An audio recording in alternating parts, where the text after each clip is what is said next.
ഇവിടുത്തെ മാധ്യമങ്ങൾ നിഷ്പക്ഷരല്ല. അവർ വിവേചനപരമായി അവരുടെ സ്വാർത്ഥ താല്പര്യവും അവരുടെ നിക്ഷിപ്ത താല്പര്യവും സംരക്ഷിക്കുന്നവരാണ് ഇവിടുത്തെ മാധ്യമങ്ങൾ എന്നതിൻ്റെ ഏറ്റവും പുതിയ തെളിവാണ്. എനിക്ക് സത്യം പറഞ്ഞാൽ എനിക്ക് ഇതിനകത്ത് വലിയൊരു ഷോക്ക് ഉണ്ടാകുന്നത്, ഞാൻ ഏഷ്യാനെറ്റിൻ്റെ പല നയങ്ങളെയും വിമർശിച്ചതിലുള്ള ചൊരുക്ക് അല്ലെങ്കിൽ കലിപ്പ് അവർ തീർത്തതാണ് എന്ന് ഞാൻ വിശ്വസിക്കേണ്ടി വരും. നമസ്കാരം. 2 ദിവസം മുൻപാണ് ഇക്കഴിഞ്ഞ മകരവിളക്ക് ദിവസം കോടതി ഉത്തരവ് ലംഘിച്ചുകൊണ്ട് സന്നിധാനത്ത് ഒരു സിനിമ ചിത്രീകരണം നടന്നതായുള്ള വാർത്തയും അത് പരാതിയായി ദേവസ്വം ബോർഡ് പ്രസിഡന്റിൻ്റെ മുമ്പിലെത്തിയ വാർത്തയും പുറത്തു വന്നത്. സാധാരണ ഇത്തരം വാർത്തകൾ വരുമ്പോൾ ആരാണ് പരാതിക്കാരൻ എന്നൊരു ചർച്ച പൊതുസമൂഹത്തിൽ ഉണ്ടാവാറുണ്ട്, മാധ്യമങ്ങൾ ചർച്ച ചെയ്യാറുണ്ട്. പക്ഷേ ഇക്കാര്യത്തിൽ അതുണ്ടായില്ല. സ്വാഭാവികമായും പലരും എന്നോട് തന്നെ ചോദിച്ച ചോദ്യമാണ്, എന്തുകൊണ്ടാണ് ഇവരൊക്കെ മറച്ചു വയ്ക്കുന്നത്? ഈ ഒരു പരാതി എന്തായാലും അനോണിമസ് അല്ലല്ലോ, ഒരു പരാതിക്കാരൻ അതിലുണ്ടായിരിക്കും. ദേവസ്വം ബോർഡ് പ്രസിഡന്റോ അല്ലെങ്കിൽ മാധ്യമങ്ങളോ ഈ പരാതിക്കാരൻ ആരാണെന്ന് പറഞ്ഞിട്ടില്ല. താങ്കളുടെ അഭിപ്രായത്തിൽ ആരായിരിക്കും പരാതിക്കാരൻ? അതായത് ഞാനും അങ്ങനെ ഒരു പരാതി പത്രത്തിൽ വന്നതായിട്ട് കണ്ടു. അത് വളരെ ഗൗരവതരമായിട്ടുള്ള ഒരു പരാതിയാണ് ആദ്യമായിട്ട് പറയട്ടെ. കാരണം ശബരിമലയിലായാലും പമ്പയിലായാലും ഒക്കെ തന്നെ പതിനായിരക്കണക്കിന് ലക്ഷക്കണക്കിന് ആളുകൾ വരുന്ന സമയത്ത് ഇതുപോലെയുള്ള സിനിമ ഷൂട്ടിങ്ങേഴ്സിനൊന്നും അനുവാദം കൊടുക്കാൻ പാടില്ല എന്നുള്ളത് അവിടുത്തെ ഒരു നിയമമാണ്. പ്രത്യേകിച്ച് ഇപ്പോൾ ഹൈക്കോടതിയുടെ നിരീക്ഷണത്തിൽ അന്വേഷണങ്ങളും കാര്യങ്ങളൊക്കെ നടക്കുകയും ഒക്കെ ചെയ്യുന്ന സാഹചര്യത്തിൽ അങ്ങനെ അവിടെ അനുവാദം കൊടുക്കാൻ പാടില്ല എന്നുള്ളതാണ്. ഇനി അനുവാദം കൊടുത്താൽ തന്നെ ആ അനുവാദം കൊടുക്കാനുള്ള ചുമതലയും ഉത്തരവാദിത്വവും ബാധ്യതയും ദേവസ്വം ബോർഡിനാണ്. അതെ. അപ്പം അങ്ങനെയുള്ള ഒരു സാഹചര്യത്തിലാണ് ഒരു സിനിമാ സംവിധായകന് ശബരിമലയിൽ മകരവിളക്ക് ദിവസം സിനിമ ഷൂട്ട് ചെയ്യാനുള്ള അനുവാദം കൊടുത്തുവെന്നും ആ കൊടുത്തത് നിയമവിരുദ്ധമായിട്ടാണെന്നും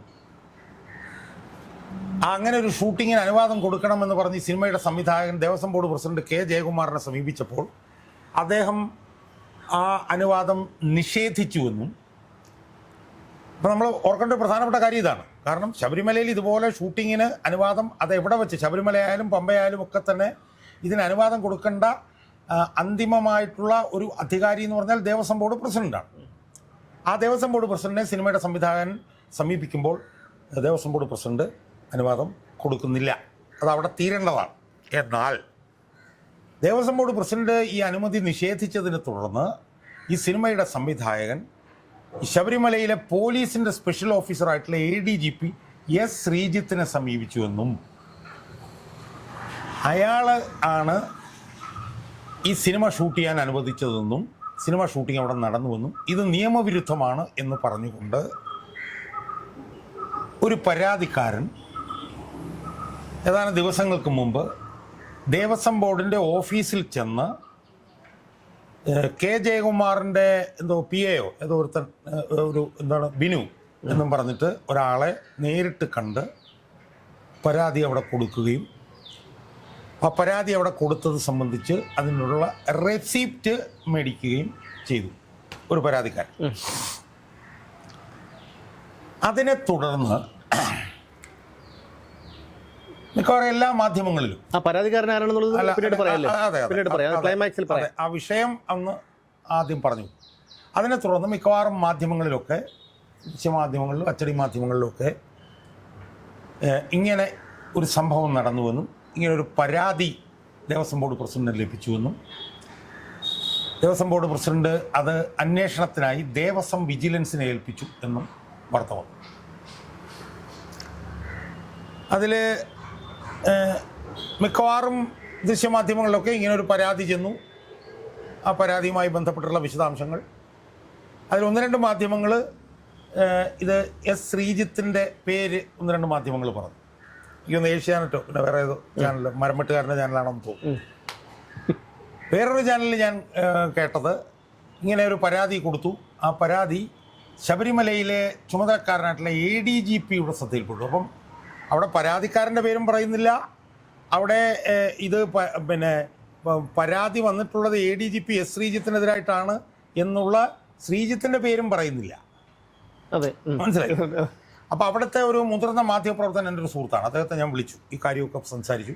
അപ്പോൾ അദ്ദേഹത്തിനോട് ആരാണ് റിപ്പോർട്ടർ ഞാൻ പറഞ്ഞു. റിപ്പോർട്ടറുടെ പേരൊന്നും ഞാൻ ഓർമ്മയില്ലാന്ന് പറഞ്ഞു. അങ്ങനെ ഞാൻ ഈ കാര്യങ്ങൾ വിശദമായി സംസാരിച്ചുകൊണ്ടിരുന്നതിനിടയിൽ അദ്ദേഹം പറഞ്ഞു, ഷാജാനെ ഞാനൊരു മീറ്റിങ്ങിൻ്റെ നടുവിലിരിക്കുകയാണ്, പിന്നെ വിളിച്ചു. കാരണം ഈ കാര്യങ്ങളൊക്കെ പറഞ്ഞ് അദ്ദേഹത്തിന് മറുപടി ഇല്ല എന്നുള്ള നിലയിൽ വന്നപ്പോഴാണ് മീറ്റിങ്ങിലാണെന്ന് പറഞ്ഞത്. അദ്ദേഹം മീറ്റിംഗ് ഇപ്പോഴും നടന്നുകൊണ്ടിരിക്കുകയാണെന്ന് എനിക്ക് തോന്നുന്നു. കാരണം ഇതുവരെ വിളിച്ചിട്ടില്ല, എന്നെ വിളിച്ചിട്ടില്ല. പക്ഷേ അറിയില്ല, ആ ചാനലിൽ നിലനിർത്തുന്നൊക്കെ ആയി ബന്ധപ്പെട്ടുകൊണ്ട് 10-12 മണിക്കൂർ നീണ്ടു നിൽക്കുന്ന മീറ്റിങ്ങുകളൊക്കെ ചിലപ്പോൾ ഉണ്ടായേക്കാം. അപ്പോൾ ഇതിൽ ഉയർന്നു വരുന്നൊരു പ്രധാനപ്പെട്ട വിഷയം, ഒരു വിഷയവുമായി ബന്ധപ്പെട്ടൊരു പരാതി ഉയർന്നാൽ ആ പരാതിയിലെ വിഷയങ്ങളോടൊപ്പം തന്നെ പ്രധാനപ്പെട്ട ഒരു വിഷയമാണ് ആരാണ് പരാതിക്കാരൻ എന്നുള്ളത്. കാരണം ഒരു പരാതിക്കാരനിൽ നിന്നാണല്ലോ പരാതി ഉത്ഭവിക്കുന്നത്. അപ്പോൾ ഇവിടെ ഒരു പരാതിക്കാരനുണ്ടായിരുന്നു, വിഷയമുണ്ട്, വിഷയം മാധ്യമങ്ങളെല്ലാം ചർച്ച ചെയ്യുന്നു. പക്ഷെ പരാതിക്കാരൻ അജ്ഞാതനായി തുടരുന്നു. പരാതിക്കാരൻ ഒരിക്കലും അജ്ഞാതനായി തുടരാൻ പറ്റില്ല. കാരണം പരാതിക്കാരൻ എന്തായാലും ദേവസ്വം ബോർഡിൽ കൊണ്ടുവന്നൊരു പരാതി കൊടുത്തിട്ടുണ്ടല്ലോ. പീഡന പരാതി അല്ലല്ലോ, പീഡന പരാതി അല്ല, പീഡന പരാതിയിലും പരാതിക്കാരൻ മാധ്യമങ്ങൾക്ക് അത് പറയാൻ പറ്റില്ല. പീഡന പരാതിയിൽ ഇരയുടെ പേര് ഒഴിവാക്കാം, അതങ്ങനെ ചെയ്യാം. പക്ഷേ ഇത് പീഡന പരാതിയൊന്നുമല്ല. ഈ പരാതി ഒരു പരാതിക്കാരൻ ദേവസ്വം ബോർഡ് പ്രസിഡന്റ് ഓഫീസിൽ കൊണ്ടുവന്ന് നേരിട്ട് കൊടുത്ത് റെസിപ്റ്റ് മേടിക്കുകയാണ് ചെയ്തിട്ടുള്ളത്. സ്വാഭാവികമായും ഈ പരാതിയെക്കുറിച്ച് അന്വേഷിക്കുന്ന ദൃശ്യമാധ്യമ പ്രവർത്തകർക്കോ അച്ചടി മാധ്യമ പ്രവർത്തകർക്കോ ഒക്കെ തന്നെ ഈ പരാതിയെക്കുറിച്ച് ദേവസ്വം ബോർഡിൽ ചോദിക്കുമ്പോഴത്തേക്ക് ആരാണ് പരാതിക്കാരൻ എന്നവർക്ക് ചോദിക്കുന്നതിനകത്ത് ഒരു ബുദ്ധിമുട്ടുമില്ല. ഇത് വളരെ ഗുരുതരമായിട്ടുള്ളൊരു പരാതിയാണ്. ഇത് വളരെ ഗുരുതരമായിട്ടുള്ളൊരു പരാതി ആയതുകൊണ്ടാണ് എല്ലാ മാധ്യമങ്ങളിലും ഈ വാർത്ത വന്നത്. മനോരമയിൽ കഴിഞ്ഞ ദിവസം ബാക്ക് പേജിൽ സാമാന്യം വലിയൊരു വാർത്ത, അല്ലല്ല ഒരു കോളത്തിൽ ഒന്ന് വലിയ വാർത്തയും അതിനോടൊപ്പം തന്നെ ഈ ഷൂട്ട് ചെയ്യുന്നതിൻ്റെ ഫോട്ടോ ഉൾപ്പെടെ വന്നു. അപ്പോൾ ഇത് ഞാനിത്ര വിശദീകരിച്ച് ഈ കാര്യങ്ങൾ പറയാനുള്ള കാരണം അതിലെ പരാതിക്കാരൻ ഞാനായിരുന്നു എന്നുള്ളതാണ്. ഞാനാണ് അത് കൊടുത്തത്. അപ്പം ഞാൻ വലിയവനാണോ ചെറിയവനാണോ എന്നുള്ള വിഷയമല്ല അതിനകത്ത്. അതെന്തോ ആകട്ടെ, അത് അപ്രസക്തമാണ്. പക്ഷേ ഇത്രയും ഗുരുതരമായൊരു പരാതി കൊടുക്കുമ്പോൾ ആ പരാതിയുടെ പരാതിക്കാരൻ ഇന്നയാളാണ്, അതെയോ ബിയോ ഷാജാനോ സുമേഷോ ആരെങ്കിലും ആണെങ്കിലും അവരുടെ പേര് പറയാനുള്ള ഒരു അടിസ്ഥാന ബാധ്യത ഇവിടുത്തെ മാധ്യമങ്ങൾക്കില്ലേ എന്നുള്ളതാണ് എൻ്റെ ചോദ്യം. മാധ്യമങ്ങൾക്ക് മാത്രമല്ല, ദേവസ്വം ബോർഡ് പ്രസിഡന്റും പറഞ്ഞിട്ടില്ല. അല്ല, ദേവസ്വം ബോർഡ് പ്രസിഡന്റ് ഇനിയിപ്പോൾ അയാൾക്ക് എന്തെങ്കിലും എന്നോട് വ്യത്യസ്ത അഭിപ്രായമുള്ളതുകൊണ്ടായിരിക്കാം ചിലപ്പോൾ അയാൾ പറയാറ്. ഞാൻ അയാളെ കുറ്റപ്പെടുത്തുന്നില്ല. ഞാൻ മനസ്സിലാക്കുന്നത് മാധ്യമപ്രവർത്തകരൊക്കെ വിളിച്ച് ചോദിക്കുമ്പോഴത്തേക്കും മാധ്യമപ്രവർത്തകരോട് പരാതിക്കാരൻ ആരാണെന്ന് അവർ ചോദിച്ചാൽ ദേവസ്വം ബോർഡ് പ്രസിഡന്റ് മറുപടി പറയാതിരിക്കാൻ പറ്റില്ല. അയാൾ പറഞ്ഞിട്ടുണ്ടാവും തന്നെ ഞാൻ വിശ്വസിക്കുന്നു. ചോദിക്കുമ്പോൾ മറുപടി പറയണമല്ലോ. അപ്പോൾ ഇങ്ങനെ ഗുരുതരമായൊരു പരാതി വന്നതിനെക്കുറിച്ച് ഉള്ള വാർത്ത കൊടുക്കുമ്പോൾ ആ പരാതിക്കാരൻ്റെ വാർത്ത, ആ പരാതിക്കാരൻ ആരാണെന്നുള്ളത് മറച്ചു വെച്ച് മാധ്യമങ്ങൾ കൊടുക്കുന്നു എന്ന് പറയുമ്പോൾ ആ പരാതിക്കാരൻ ആരുമാകട്ടെ, എത്രയോ പരാതിക്കാരുടെ പേരല്ലേ, ഇപ്പോൾ സുമേഷ് തന്നെ പറഞ്ഞു എത്രയോ പരാതിക്കാരുടെ പേരുകൾ വന്നിരിക്കുന്നു, അവർ ആരുമാകട്ടെ. ഉദാഹരണത്തിന് ഇവിടെ പാരടിപ്പാട്ട് വാദം പോറ്റിയെ കയറ്റിയ പാരടി ഉണ്ടായപ്പോൾ തിരുവാഭരണ പാത സംരക്ഷണ സമിതിയിലെ ഒരു വേട്ടാവളിയും വന്നിട്ട് പോലും അവന് 2 ദിവസം മാധ്യമങ്ങൾ തലയിൽ വെച്ചുകൊണ്ടാണ് നടന്നത്. അപ്പോൾ അതുവരെ കാണിച്ചവരാണ് ഇത്രയും ഗുരുതരമായിട്ടുള്ള ഒരു പരാതി കൊടുത്ത ഒരാളിൻ്റെ പേര് മറച്ചു പിടിച്ചതെന്നുള്ളതാണ്. അതാണ് ഇപ്പോൾ ഞാൻ പറഞ്ഞത്. ഇപ്പോൾ അയാളെ തല കയറ്റിക്കൊണ്ടുവരുന്നത് അത് കഴിഞ്ഞ് അയാളെ കേൾക്കുന്നില്ല. അതെ, അയാളെ അതിനു മുമ്പും കേട്ടിട്ടില്ല, അതിനുശേഷവും കേട്ടിട്ടില്ല. അല്ലാതെ വീട്ടുകാർക്ക് പോലും അറിയില്ലെന്നാ പറയുന്നത്. അതെ, ഇപ്പോൾ എന്നെ സംബന്ധിച്ച് ഇപ്പം ഞാനാണ് പരാതിക്കാരനെന്ന് പറയുമ്പോൾ സ്വാഭാവികമായും ഞാനൊരു സ്ഥാനത്തിരുന്ന ആളാണ്. ഞാൻ മുൻ പ്രതിപക്ഷ നേതാവായിരുന്ന VS അച്യുതാനന്ദൻ്റെ അഡീഷണൽ പ്രൈവറ്റ് സെക്രട്ടറി ആയിരുന്നു. ആ സ്ഥാനത്തിനെങ്കിലും ഒരു വിലയില്ലേ? അതിനുശേഷം നിരന്തരമായി പൊതുമണ്ഡലത്തിൽ നിൽക്കുന്ന ഒരാളാണ് ഞാൻ. അപ്പം നമ്മളിവിടെ ചോദ്യം ചെയ്യേണ്ടത് ഞാനോ ആരോ ആണോ അല്ലെന്നുള്ളതല്ല. ഇവിടുത്തെ മാധ്യമങ്ങൾ നിഷ്പക്ഷരല്ല. അവർ വിവേചനപരമായി അവരുടെ സ്വാർത്ഥ താല്പര്യവും അവരുടെ നിക്ഷിപ്ത താല്പര്യവും സംരക്ഷിക്കുന്നവരാണ് ഇവിടുത്തെ മാധ്യമങ്ങൾ എന്നതിൻ്റെ ഏറ്റവും പുതിയ തെളിവാണ്. എനിക്ക് സത്യം പറഞ്ഞാൽ എനിക്ക് ഇതിനകത്ത് വലിയൊരു ഷോക്ക് ഉണ്ടാകുന്നത് എൻ്റെ പേര് പറയാതിരുന്നുകൊണ്ടല്ല, എൻ്റെ പേര് വരാൻ വേണ്ടിയിട്ടൊന്നുമല്ല ഞാനിത് ചെയ്തുകൊണ്ടിരിക്കുന്നത്. പക്ഷേ മാധ്യമങ്ങൾ എത്രത്തോളം അധപ്പതിച്ചു. മാധ്യമങ്ങൾ നീതിയുടെ കാവലാൾ എന്നും പറഞ്ഞിട്ടാണല്ലോ മാധ്യമങ്ങൾ നിൽക്കുന്നത്. ഇപ്പോൾ ഞാൻ പറയട്ടെ, ഇപ്പോൾ ഏഷ്യാനെറ്റ് എന്ന് പറഞ്ഞ ചാനലിനെ ഞാനിപ്പോഴും അത് നീതിക്ക് വേണ്ടി നിൽക്കുന്ന ഒരു ചാനലാണ് എന്ന് വിലയിരുത്തുന്ന ഒരാളാണ് ഞാൻ കഴിഞ്ഞ ദിവസം ബിനു വി ജോണിനെ UDF സ്ഥാനാർത്ഥിയായി തെരഞ്ഞെടുപ്പിൽ മത്സരിപ്പിക്കണം എന്ന് വരെ ഞാൻ പറഞ്ഞിട്ടുള്ളതാണ്. ആ ഏഷ്യാനെറ്റ് ചാനലിൽ പോലും പരാതിക്കാരൻ്റെ പേര് പറഞ്ഞില്ല എന്ന് പറയുമ്പോൾ അതിൽ നിന്ന് ഞാൻ മനസ്സിലാക്കുന്നത് എന്താണ്? ഞാൻ മനസ്സിലാക്കുന്നത് ഞാൻ ഏഷ്യാനെറ്റ് ചാനലിൻ്റെ പല നയങ്ങളെയും നടപടികളെയും വിമർശിച്ചിട്ടുണ്ട്.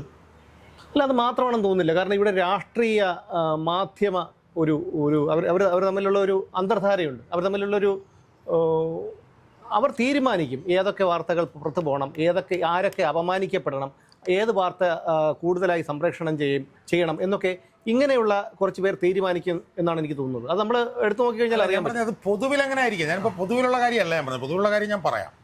ഞാൻ ഏഷ്യാനെറ്റ് എന്ന് പറഞ്ഞ ചാനലിൻ്റെ കാര്യമാണ് ഞാൻ പറഞ്ഞത്. ആ ഏഷ്യാനെറ്റ് ചാനലിൽ